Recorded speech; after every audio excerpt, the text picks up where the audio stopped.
नमस्कार दोस्तों, मैं अमन स्वागत करता हूं आपके अपने YouTube चैनल एजुकेशन हब पे। आज है 23 जून और चलिए जानते हैं 23 जून से संबंधित कुछ इंपॉर्टेंट अपडेट्स।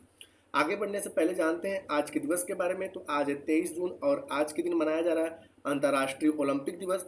साथ ही साथ आज ही के दिन मनाया जा रहा है अंतर्राष्ट्रीय विधवा दिवस और आज ही के दिन संयुक्त राष्ट्र लोक सेवा दिवस के रूप में मनाया जा रहा है। तो यह है आज के कुछ प्रमुख दिवस। अब बढ़ते हैं आज के करंट अफेयर्स की तरफ।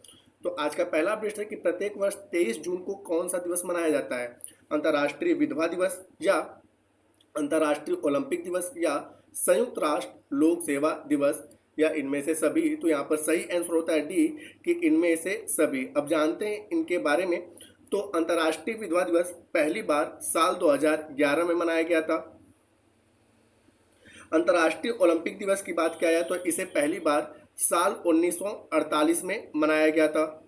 और संयुक्त राष्ट्र लोक सेवा दिवस की बात किया जाए तो इसे पहली बार साल 2002 में मनाया गया था। अब यहाँ पे बात कर लेते हैं अंतर्राष्ट्रीय ओलंपिक दिवस के बारे में। तो यहाँ पर अंतर्राष्ट्रीय ओलंपिक दिवस को 23 जून को मनाए जाने का मुख्य कारण यह है कि यानी कि आज ही के दिन यानी कि 23 जून साल 1894 को अंतर्राष्ट्रीय ओलंपिक संघ की स्थापना की गई थी।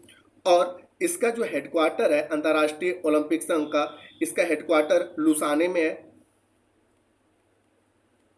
जो कि स्विट्जरलैंड में पड़ता है। और वर्तमान समय में अंतर्राष्ट्रीय ओलंपिक संघ में सदस्य देशों की बात किया जाए तो सदस्य देशों की जो संख्या है वह कुल 205 है। अन्य अगर फैक्ट की अगर हम बात करें यहाँ पर तो अन्य फैक्ट में है कि 33वां ग्रीष्मकालीन ओलंपिक साल 2024 में फ्रांस के पेरिस में आयोजित होगा और 34वां ग्रीष्मकालीन ओलंपिक साल 2028 में अमेरिका के लॉस एंजलिस में आयोजित होगा। 25वें शीतकालीन ओलंपिक का आयोजन इटली के मिलान और कार्टिना शहर में साल 2026 में होगा। चौथा ग्रीष्मकालीन युवा ओलंपिक जो है सेनेगल के डकार शहर में आयोजित होगा साल 2026 में। और चौथा युवा शीतकालीन ओलंपिक जो है साल 2024 में दक्षिण कोरिया में ही आयोजित होगा। तो ये कुछ ओलंपिक से संबंधित इंपॉर्टेंट फैक्ट हैं। साथ ही साथ इस साल का जो आपका अंतर्राष्ट्रीय ओलंपिक दिवस मनाया जा रहा है इसका थीम क्या रखा गया है? तो इसका अंतर्राष्ट्रीय ओलंपिक दिवस का थीम रखा गया है आओ आगे बढ़े और जश्न मनाएं। और जश्न मनाएं। तो ये साल 2024 के अंतर्राष्ट्रीय ओलंपिक दिवस का थीम है। अब बढ़ते हैं अगले अपडेट की तरफ। अगला विषय कि वैश्विक ऊर्जा संक्रमण सूचकांक में भारत का स्थान क्या रहा? 42वां, 116वां, 129 या 63वां स्थान रहा। तो जैसा कि अभी आपने पता है कि हाल ही में वैश्विक ऊर्जा संक्रमण सूचकांक 2024 जारी किया गया और इसमें भारत का जो स्थान रहा 63वां रहा। तो यहाँ पर सही आंसर होता है डी। अन्य के बारे में जानते हैं तो अभी हाल ही में वैश्विक बौद्धिक संपदा सूचकांक जारी किया गया था। बौद्धिक संपदा सूचकांक, तो इसमें भारत का स्थान 42वां रहा। वैश्विक शांति सूचकांक में जो है शांति सूचकांक में भारत का स्थान 116वां रहा। और लैंगिक असमानता सूचकांक में भारत का स्थान 129वां रहा। अब फिर से आते हैं हम लोग वैश्विक ऊर्जा संक्रमण सूचकांक को। तो वैश्विक ऊर्जा संक्रमण सूचकांक जो जारी करता है वह विश्व आर्थिक मंच वर्ल्ड इकोनॉमिक फोरम के द्वारा इस सूचकांक को जारी किया जाता है। अब यहाँ पर यह जो सूचकांक जारी किया गया इसमें कुल कितने देश थे? तो इसमें कुल देशों की संख्या जो थी वह थी 120। इसमें कुल 120 देश थे और 120 देशों में 63वां स्थान किसका रहा? भारत का रहा। और पहले स्थान पे जो देश था वैश्विक ऊर्जा संक्रमण सूचकांक में वह था स्वीडन। तो जैसा कि मैंने बताया कि वर्ल्ड इकोनॉमिक फोरम इसको जारी करता है वैश्विक ऊर्जा संक्रमण सूचकांक का। अब यहाँ पे बात कर लेते हैं कि वर्ल्ड इकोनॉमिक फोरम की स्थापना कब की गई थी? तो वर्ल्ड इकोनॉमिक फोरम की स्थापना साल 1971 में किया गया था। इसका हेडक्वार्टर जो है वह कोलोनी में है जो कि स्विट्जरलैंड में पड़ता है। और वर्तमान समय में वर्ल्ड इकोनॉमिक फोरम में सदस्य देशों की जो संख्या है, ठीक है, वह आपका सदस्य देशों की जो संख्या है वह 120 के आसपास है, ठीक है, 120 है सदस्य देशों की संख्या। तो यह वर्ल्ड इकोनॉमिक फोरम के बारे में रहा। तो यहाँ पर जो पूछा गया था कि वैश्विक ऊर्जा संक्रमण सूचकांक में भारत का स्थान क्या रहा, तो 63वां रहा। बाकी यहाँ पे अन्य फैक्ट के बारे में मैंने आपको बताया। अब बढ़ते हैं अगले क्वेश्चन की तरफ। तो अगला क्वेश्चन है कि उड़ीसा राज्य के विधानसभा के अध्यक्ष किसे चुना गया? सुरमा पाडी को, तेसम पोंगटे को, या नोरबू शेरपा को, या अयन्ना पत्त रुदू को? तो जैसा कि आपने पता है कि अभी हाल ही में 4 राज्यों में विधानसभा के चुनाव हुए और उनमें से उड़ीसा भी एक है। तो सबसे पहले जान लेते हैं कि उड़ीसा राज्य की विधानसभा का अध्यक्ष जो है सुरमा पाडी को चुना गया। और यह खास बात सुरमा पाडी इसलिए है क्योंकि इन्हें निर्विरोध चुना गया है और यह उड़ीसा राज्य की दूसरी महिला विधानसभा की अध्यक्ष हैं। तो यहाँ पर सही आंसर होता है ए। साथ ही साथ अन्य के बारे में जान लेते हैं। तो तेसम पोंगटे को जो है वह अरुणाचल प्रदेश के विधानसभा का अध्यक्ष चुना गया। अरुणाचल प्रदेश के विधानसभा का अध्यक्ष चुना गया। नोरबू शेरपा की बात किया जाए तो नोरबू शेरपा जो है सिक्किम विधानसभा के अध्यक्ष बने। और अयन्ना पत्त रुद्दू की अगर बात किया जाए तो यह आंध्र प्रदेश विधानसभा के अध्यक्ष बने। तो इन्हीं 4 राज्यों में अभी हाल ही में चुनाव हुए। तो साथ ही साथ अब यहाँ पे इन राज्यों के चुनाव में जो वे मुख्यमंत्री कौन बने और यहाँ पर विधानसभा की सीटें कितनी, इनके बारे में जान लेते हैं। तो सबसे पहले जानते हैं अरुणाचल प्रदेश। तो अरुणाचल प्रदेश के जो है अरुणाचल प्रदेश के अभी हाल ही में मुख्यमंत्री बने पेमा खांडू। और यहाँ पर विधानसभा की सीटों की संख्या 60 है, लोकसभा की सीटों की संख्या 2 है और राज्यसभा की सीटों की संख्या 1 है।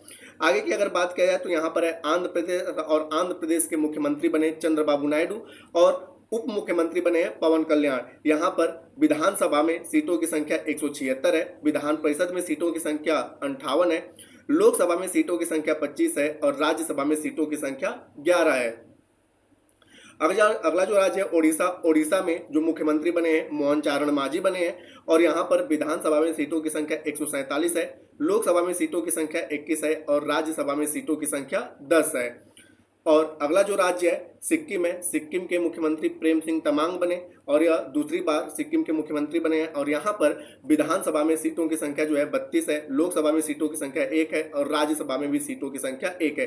तो इन्हीं 4 राज्यों में अभी हाल ही में चुनाव हुए और आप यहाँ पर विधानसभा के अध्यक्ष और मुख्यमंत्रियों के नाम, साथ ही साथ विधानसभा, लोकसभा, राज्यसभा और विधान परिषद में जो सीटें उनको भी एक बार आप ध्यान दीजिएगा। अब बढ़ते हैं अगले क्वेश्चन की तरफ।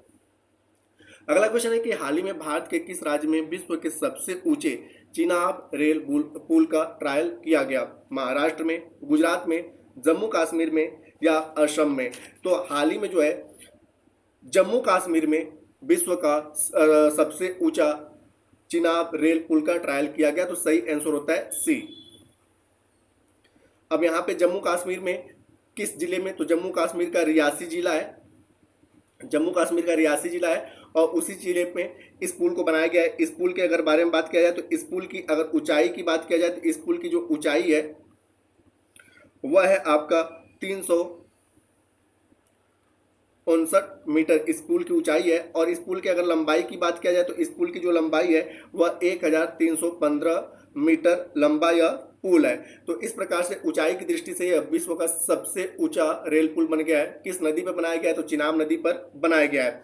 अब यहाँ पे अन्य ऑप्शंस की अगर बात करें तो यहाँ पे जैसा कि आपने पता है कि हाल ही में, ठीक है, महाराष्ट्र के मुंबई में भारत का सबसे लंबा जो है समुद्री ब्रिज बनाया गया और उसका नाम क्या रखा गया? अटल सेतु। तो अगर आपसे पूछ जाए कि भारत का सबसे लंबा समुद्री ब्रिज किस राज्य में है तो महाराष्ट्र के मुंबई में, और इसकी कुल लंबाई कितनी है? तो 21.8 किलोमीटर है और इसका नाम रखा गया है अटल सेतु।